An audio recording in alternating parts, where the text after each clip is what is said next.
kebudayaan yang mengatakan bahwa peristiwa pemerkosaan ya yang dilakukan oleh massa ya terhadap perempuan-perempuan Indonesia beretnis Tionghoa di tahun 98 itu hoax. Nah, ini kan dia mengatakan hoax ya. Itu hoax ya, sesuatu yang tidak ada benar faktanya. Karena tidak ada faktanya. Gereja-gereja di Indonesia ya dalam kerjasama dengan PGI, dengan BPK Gunung Mulia ya menggarap proyek penulisan sejarah gereja gitu ya. Nah, saya kira mungkin dalam rangka merawat ingatan itu gereja harus mensponsori ya penulisan sejarah kolektif kita.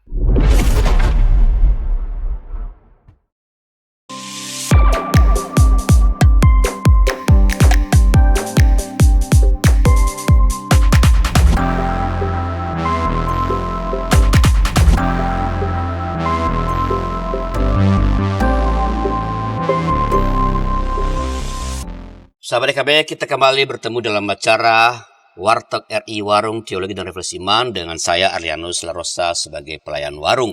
Ini sebuah program atau ruang untuk membicarakan perkembangan pemekaran teologi atau ajaran gereja atau peran gereja di tengah-tengah masyarakat atau hal-hal penting bagi kita sebagai warga negara dan warga gereja supaya dengan demikian kita dapat menempatkan iman kita dengan relevan di tengah-tengah dunia yang terus berubah dengan berbagai macam atau aneka macam pergumulan dan persoalan-persoalannya. Kali ini kita akan bicara tentang sebuah topik tentang pengelabuan sejarah kelam dan peran gereja. Dan untuk membahas topik itu datang di studio kami narasumber kita Bapak Pendeta Hariman Patiana Kota. Selamat datang Pak Hariman. Terima kasih Pak Arlianus. Apa kabar nih?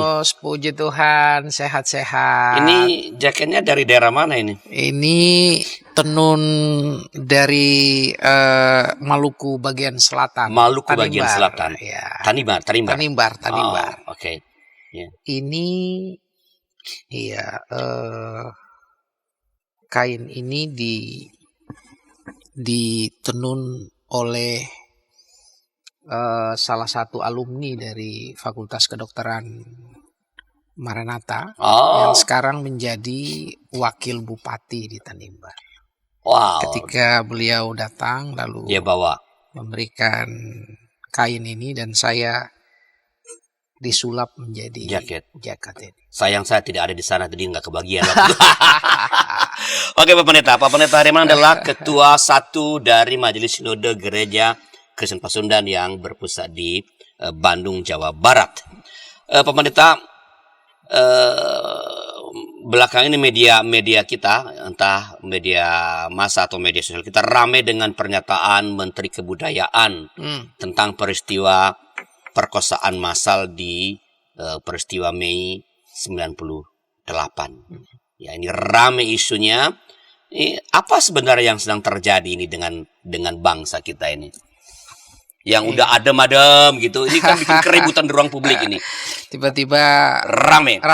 Ya. Ini kalau ramenya itu untuk membangun tidak apa-apa ya, tapi kalau ramenya justru kontraproduktif, nah ini yang sangat disayangkan. Apalagi seorang menteri dan menteri kebudayaan, ya, menteri kebudayaan yang mengatakan bahwa peristiwa pemerkosaan ya yang dilakukan oleh massa ya terhadap perempuan-perempuan Indonesia beretnis Tionghoa di tahun 98 itu hoax. Nah, ini kan dia mengatakan hoax ya. Itu hoax ya, sesuatu yang tidak ada benar faktanya. Karena tidak ada faktanya gitu ya. Itu yang tidak ada barang bukti gitu ya.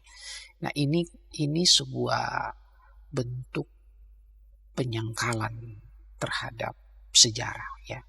Betapapun sejarah itu begitu kelam, betapapun sejarah itu adalah sejarah luka ya terhadap tubuh keindonesiaan kita. Tapi ia tidak boleh dihapus. Ia tidak boleh dibuang. Ia tidak boleh dipotong. Ya.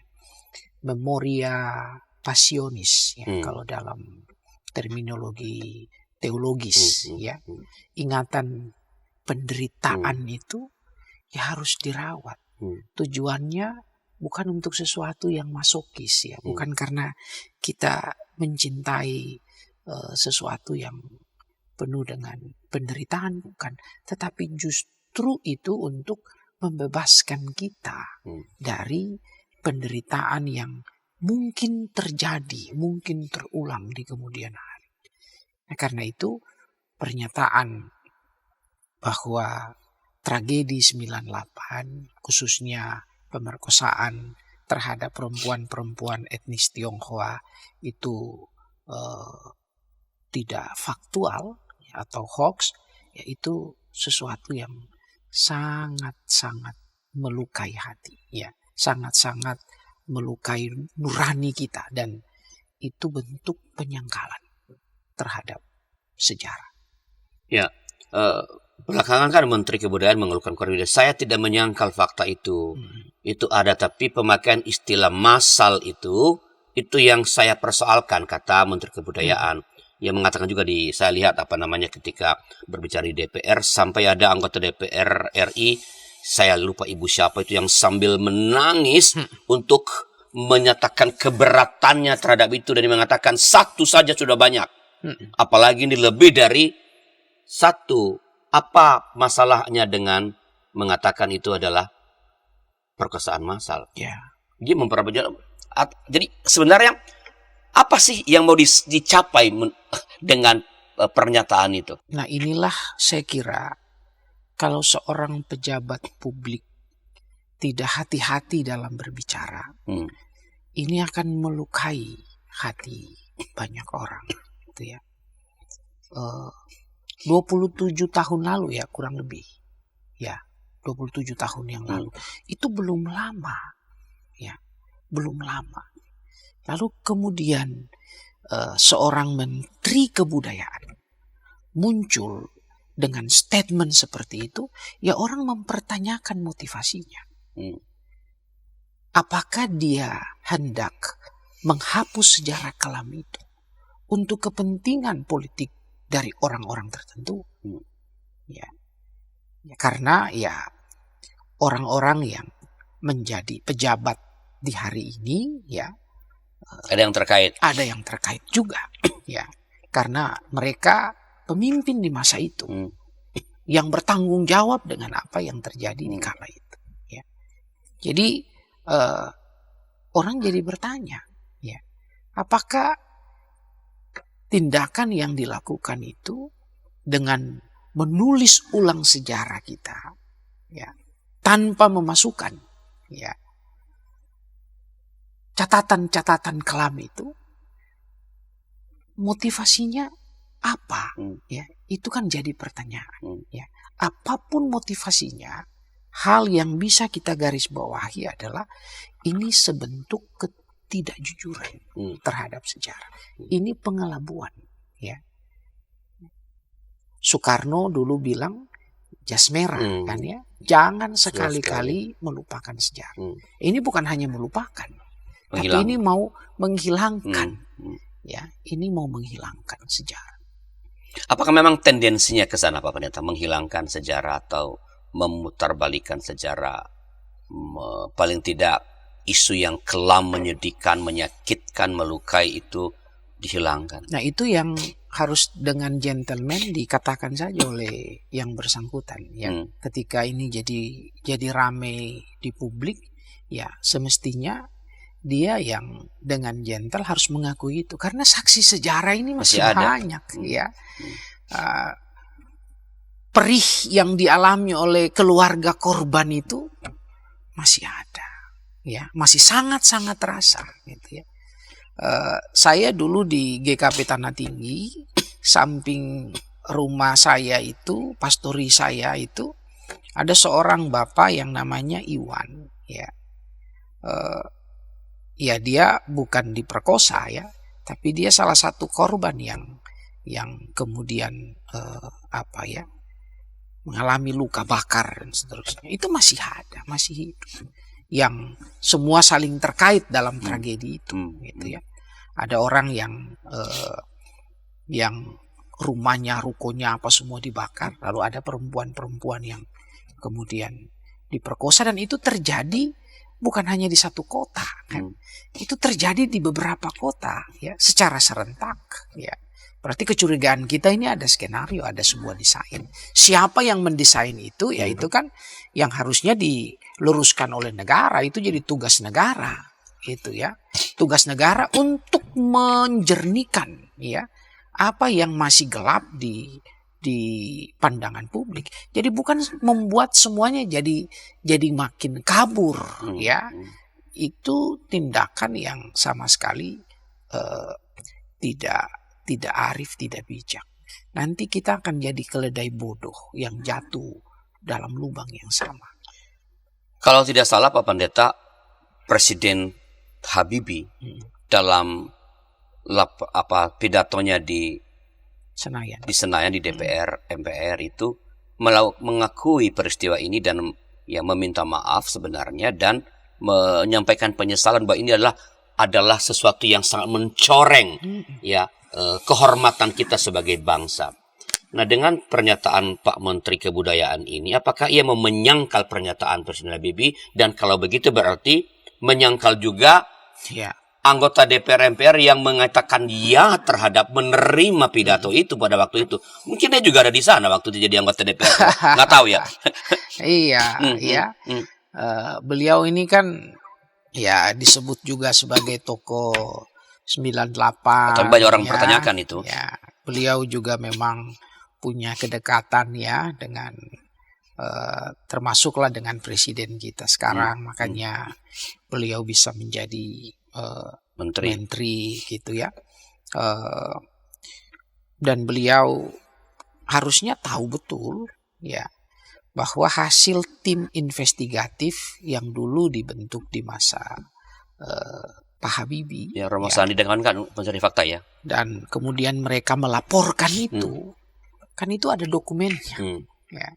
Bahkan ada bukunya yang sudah diterbitkan dan dibaca luas oleh publik, gitu ya. Jadi ketika tiba-tiba beliau mengatakan bahwa apalagi yang kemudian diklarifikasi bahwa yang disoalkan itu karena massa ya, ya itu memang dilakukan kok yang oleh terjadi. massa, itu yang terjadi. Fakta itu bukan 1-2 orang, bukan 1-2 orang. Ya. Sehingga ada korban yang kemudian depresi ya, ada yang kemudian mengambil keputusan karena dokter bilang melahirkan mati kalau tidak melakukan pengguguran ya terhadap karena ibunya itu sangat depresi ya, tidak bisa melahirkan. Itu ada fakta-fakta, itu semua kan ada terekam, sehingga seorang Habibie dengan sangat gentle ya, dengan sangat terbuka mengakui itu, dan kemudian sebagai pemimpin di masa itu beliau meminta maaf. Itu sesuatu yang terhormat, yang seharusnya ditiru oleh pemimpin-pemimpin yang lain, gitu ya. Kalau kita nggak berani mengakui sesuatu yang katakanlah noda hitam sejarah, ya, kalau kita nggak berani mengakui itu, kita nggak akan pernah bisa maju. Malah kita akan mengulang terus ya sejarah yang sama. Trauma itu tidak akan sembuh. Luka itu justru akan terus kambuh, ya. Dan itu akan membuat tubuh kita sebagai negara dan bangsa ya akan semakin lemah. Apa sih kira-kira kepentingan dibalik sebutlah usaha pengaburan atau pengelabuan sejarah kelam ini, Pak Pendeta? Setelah beberapa informasi berikut ini. Hai kiddos. Ku datang dan Inci, betul. Kodok lumpuh dan ayam buta. Kiddy Time. para pimpinan gereja di sana-sini mengakui bahwa jangankan warganya atau para pendetanya, mereka sendiri juga tidak begitu tahu karena sesudah menerima dokumennya taruh di kantor sinode tidak ada upaya untuk sosialisasi. Jadi sama juga kayak masalah bioetika di Indonesia ya, apakah boleh begini, apakah boleh, tapi kita harus bertanya lebih dalam lagi sebagai orang Kristen, apa sikap etis dan apa keputusan etis yang merupakan refleksi daripada visi moral dari iman Kristen. Hadirkan Tuhan sebagai sahabat, bukan hanya sebagai majikan yang di atas atau hakim. Hadirkan Tuhan sebagai sahabat kita juga, yang mau mendengar, mau meraih, yang kamu bisa seadanya dengan dia, yang kamu bisa nikmati kehadirannya. Kalau gereja bisa lakukan itu, apapun alirannya, saya kira Gen Z akan merasa ini rumah. Ternyata masih banyak komunitas kita yang tanpa sadar budaya hierarkis di dunia itu dibawa masuk ke gereja. Bagaimana sikap majelis, sikap anggota jemaat terhadap sapam gereja, terhadap pekerja gereja, itu kita kadangkala tidak memperlakukannya sebagai sahabat, tapi ya pesuruh aja yang ya udahlah.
Shalom adik-adik, hari ini Kepik berkeliling dari desa ke desa.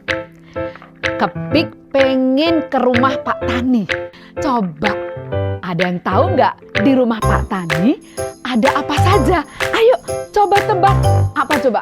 Betul, ada sapi. Mo.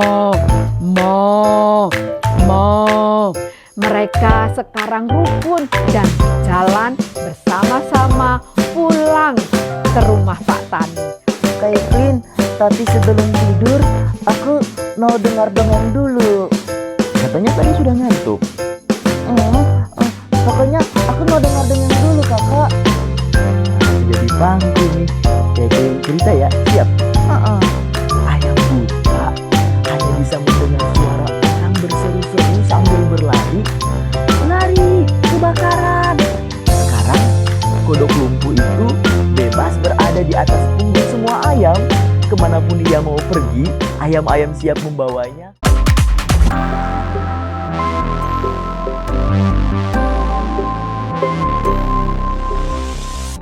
Masih dalam acara Warteg RI, Warung Teologi dan Refleksi Iman, dengan saya Arlianus Larso sebagai pelayan warung dan narasumber kita Bapak Pendeta Hariman.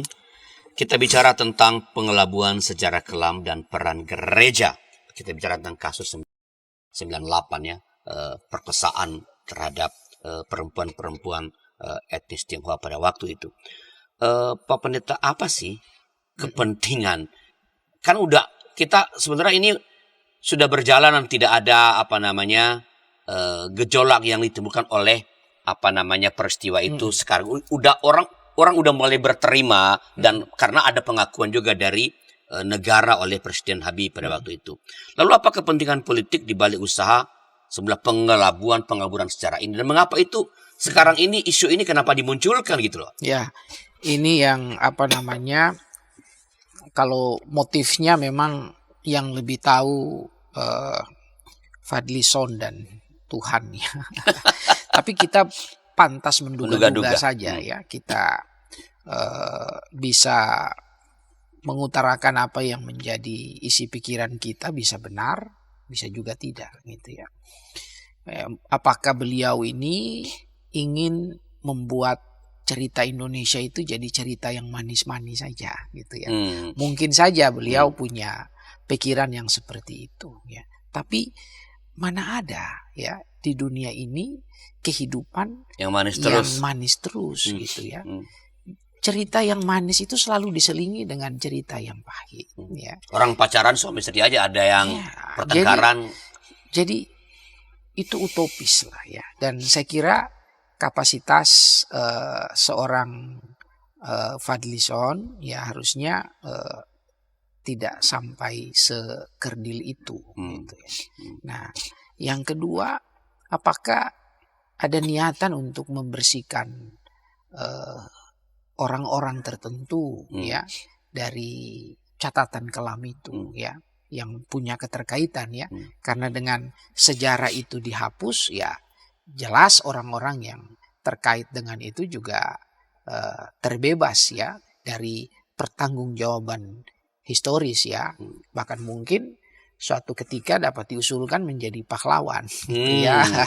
Ini kan hanya dugaan-dugaan ya, dugaan-dugaan. Tapi poin penting yang saya mau sampaikan adalah sebagai seorang Menteri Kebudayaan, harusnya kan kita itu berupaya membangun satu budaya yang jujur ya. Kejujuran itu harus menjadi bagian dari budaya kita ya. Nah, kejujuran itu antara lain dalam kita membaca sejarah kita, memaknai apa yang pernah terjadi di bangsa kita ya. Kalau kita tumbuh sebagai bangsa yang jujur, kita akan sehat ya, kita akan sehat.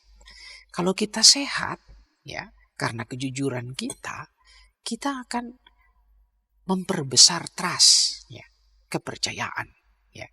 Dan kalau saya misalnya baca ya, Francis Fukuyama misalnya menulis sebuah buku trust itu ya, dan dia katakan itu modal sosial ya. Negara-negara yang maju itu adalah negara-negara yang trustnya sangat tinggi ya. Sebaliknya negara-negara yang tertinggal itu negara-negara yang trustnya itu memang rendah ya. Nah, untuk menjaga trust ini kan kita harus jujur.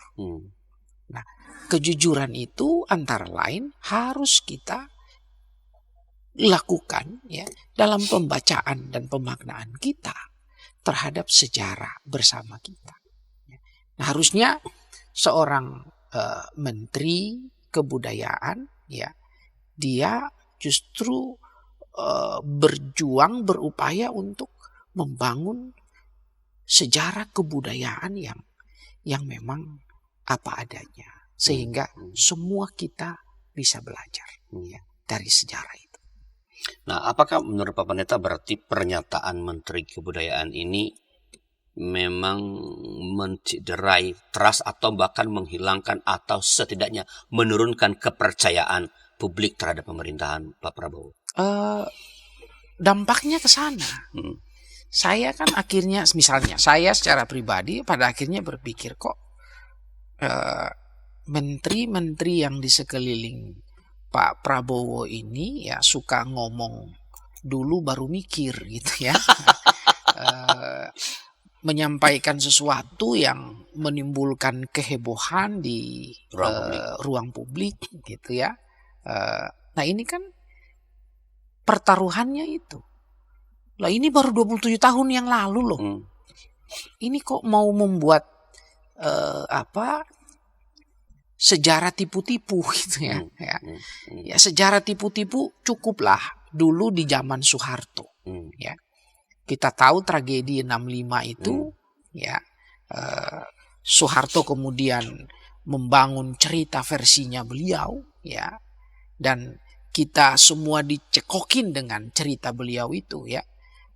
Setiap 30 September itu layar tancap di saya nonton itu sama dari buka di mana-mana gitu ya, lalu kita semua wajib menonton itu ya, sampai di kampung-kampung ya. Yang salah itu adalah PKI gitu ya, itu komunis, dan komunis itu ya kemudian dihubung-hubungkan dengan Cina ya, lalu kemudian ada semangat anti komunis, ada semangat anti Cina ya, lalu kemudian ketika terjadi kerusuhan tahun 98, anak-anak Indonesia yang beretnis Cina ya menjadi korban kan gitu ya. Ini kan bisa kita lihat pertalian historisnya kan seperti itu. Nah, cerita-cerita tipu-tipu semacam itu harus kita sudahi sehingga tidak ada lagi korban-korban baru di kemudian hari ya. Masa kini itu penting. Masa kini itu penting. Kalau kita membangun masa kini dengan cerita tipu-tipu, ini kan akan mengaburkan masa lalu dan kemudian akan membuyarkan masa depan. Andaikan, kalau saya pakai istilah Pak Pendeta, tipu-tipu sejarah ini, andaikan tadinya berhasil, misalnya berhasil, lalu yang diajarkan tidak ada pemerkosaan, paling tidak itu hanya 1-2 begitu loh, pakai hanya lah gitu. Kira-kira apa dampaknya bagi kehidupan kita sebagai bangsa ke depan? Ya, satu, kita ya menjadi bangsa penipu ya. Yang kedua ya, kita akan menjadi bangsa yang selalu menganggap enteng sebuah tragedi ya. Kita tidak punya sense ya. Dan pada akhirnya ya kita membuka ruang untuk memanggil lagi kekerasan-kekerasan serupa di kemudian hari. Nah, ini kan memperbanyak luka. Dan kalau luka itu tidak sembuh, ya akan tetanus kita, akan infeksi, bahkan mungkin akan mematikan. Ya, bukan hal yang tidak mungkin. Ini dampak yang sangat besar sebenarnya kalau sampai sebuah pengelabuan ini sampai betul-betul dilakukan begitu. Sangat besar ya, sangat besar. Kita bayangkan untuk hal yang sebesar itu saja kita berani tipu ya, apalagi yang terjadi di bawah meja gitu kan ya. Kita menjadi bangsa yang permisif dengan tipu-tipu itu. Nanti besok-besok pemimpin dia boleh tipu ya, nanti biar seiring dengan waktu berlalu ya, berlalu juga ingatan, tidak ada lagi yang mengingat, apalagi dengan melakukan pembelokan ya, kita makin hancurlah sebagai bangsa. Ini budaya yang mungkin bukan budaya ya. Saya tidak suka kalau itu disebut budaya, itu penyakit. Mendistorsi budaya. Ya. Nah, Pak Pendeta, apa pentingnya isu tentang pengelabuan atau sejarah tipu-tipu ini bagi bangsa dan gereja?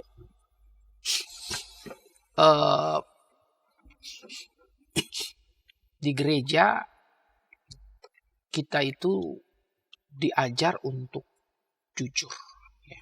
Dan saya kira masyarakat yang sehat, Indonesia yang sehat, butuh kejujuran itu. Dan dalam kekristenan kita diajak juga untuk jujur memaknai seluruh peristiwa, termasuk peristiwa luka, peristiwa penderitaan. Ya. Tadi yang saya katakan, ada istilah dalam teologi Kristen itu kan memoria passionis, ya. Ingatan akan penderitaan. Dan Kristus mengajarkan itu. Ya. Waktu engkau makan roti ini dan minum anggur ini ya, ingatlah ya, dia itu mengalami penderitaan ya. Penderitaan karena apa? Ya karena dosa manusia. Bukan hanya dosa individual, tapi juga dosa sosial. Ketika pemuka-pemuka agama ya bersekongkol dengan masyarakat yang datang pada saat itu ya, menghakimi dia tanpa bersalah. Ya. Ketika pemerintah yang harusnya menegakkan hukum malah kemudian mencuci tangan. Gitu ya. Yesus mengajak supaya mengingat semua itu. Tujuannya supaya kita selamat, supaya kita hidup. Jadi kalau kita mengaburkan sejarah, ya, segelap apapun sejarah itu, ya itu artinya kita sedang membawa bangsa kita untuk hidup dalam kegelapan, untuk hidup dalam kesuraman. Nah karena itu gereja paling tidak dalam teologi Kristen memberikan tempat kepada ingatan, termasuk ingatan-ingatan yang syarat dengan penderitaan, ya. Bahkan ingatan-ingatan subversif, ya. Itu semua diberikan tempat supaya kita bisa belajar dari sejarah itu, ya. Belajar dari memori itu, belajar dari pengalaman itu. Jadi bagi gereja sebenarnya pengelabuan, apalagi kalau penyangkalan terhadap peristiwa 98 perkosaan itu bukan sekadar isu sosial atau isu sosiologis atau historis, tapi ini isu teologis. Ya, itu panggilan iman kita. Merawat ingatan itu sama halnya dengan kita menghidupi iman yang menghidupkan. Ya.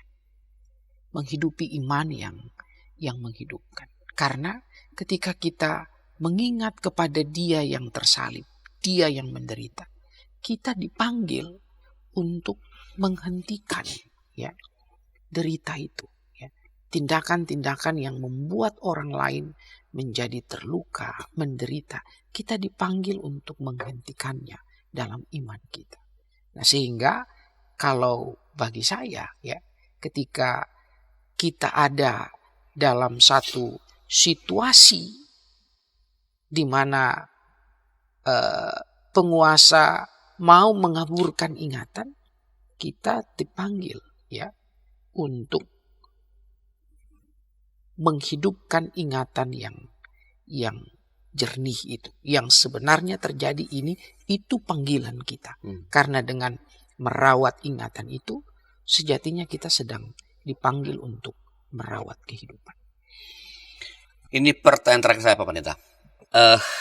Apa kalau begitu yang harus dilakukan oleh gereja dan masyarakat sipil dalam konteks politik seperti ini?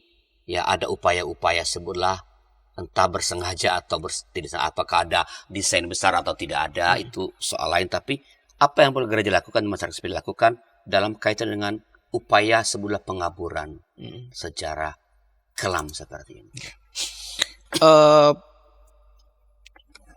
Saya ingat dulu